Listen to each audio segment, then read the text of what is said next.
নমস্কাৰ, মোৰ আন এটা ভিডিঅ'লৈ স্বাগতম জনাইছোঁ। আজি মই আপোনালোকলৈ লৈ আহিছোঁ দুটা ৰেচিপি। এই ৰেচিপিটোৰ এটাত আছে অমিতাৰ খাৰ আৰু এটা বাদামৰ চাটনি। আহকচোন মইনো কেনেকৈ ৰান্ধো চাওঁ।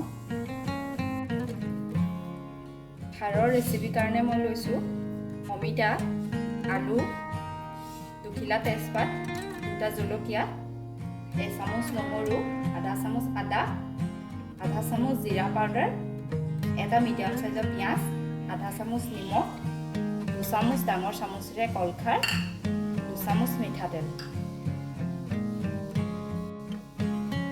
বাদামৰ চাটনিৰ কাৰণে মই লৈছোঁ কেইটামান বাদাম, 6-7 ফুটা নহৰু, এখন কেৰাহী পাতি লৈছোঁ, মিঠাতেলকণ ইয়াতে দি দিছোঁ।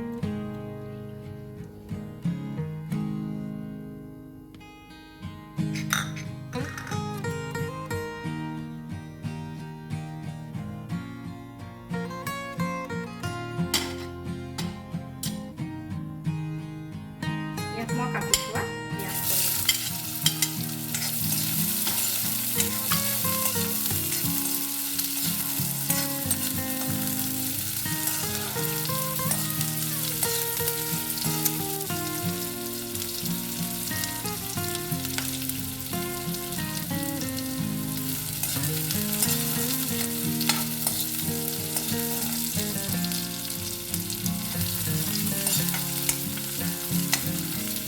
পিঁয়াজকণ অকণমান দেৰি ভজাৰ পিছত মই নহৰু আৰু আদাখিনি ইয়াতে দি দিম।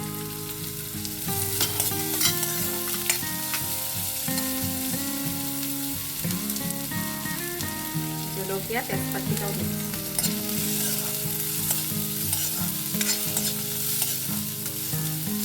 অকণমান ভাজি থাকিম।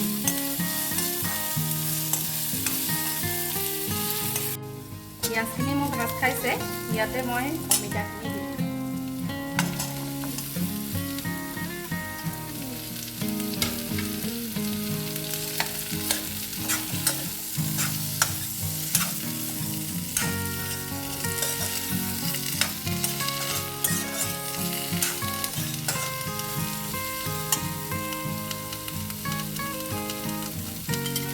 ইয়াতে মই জিৰা গুড়িখিনিও দি দিছোঁ।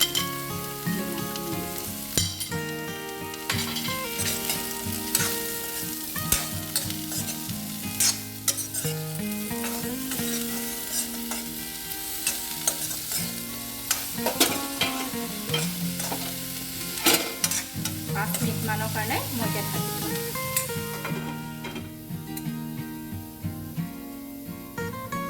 গেছটো মিডিয়াম। 5 মিনিটৰ পিছত মই উদঙাই দিছোঁ।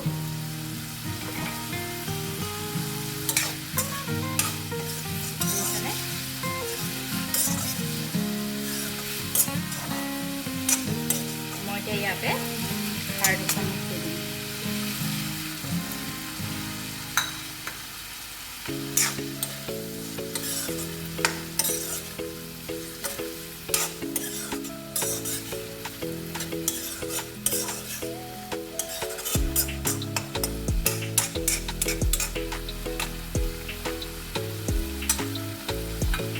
খাৰৰ বাতিটোৱে অকণমান পানী দি দিছোঁ।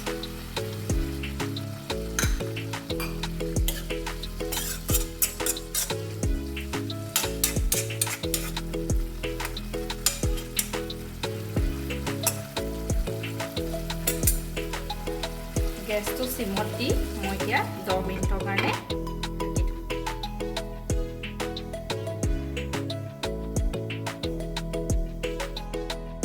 10 মিনিটৰ পিছত এই দেখিছেনে মই ঢাকনিখন উদঙাই দিছোঁ। মোৰ খাৰ হৈ গৈছে।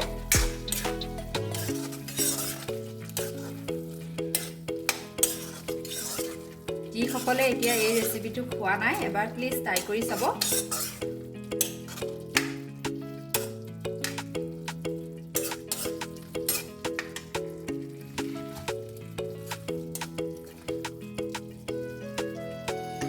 সজাই দেখুৱাইছোঁ।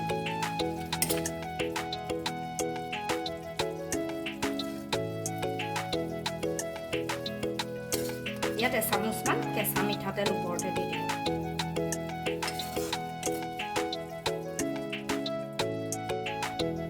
বাদামৰ চাটনিৰ কাৰণে মই এখন কেৰাহী পাতি লৈছোঁ।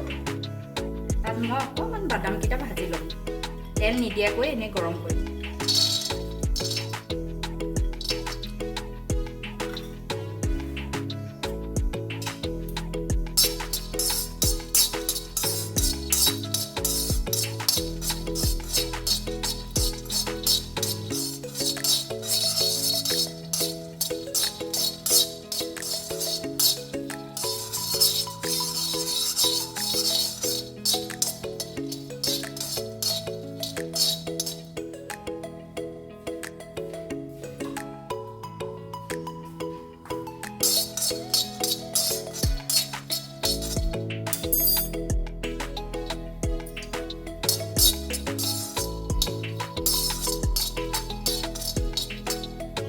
বাদামকেইটা গৰম হৈ গৈছে।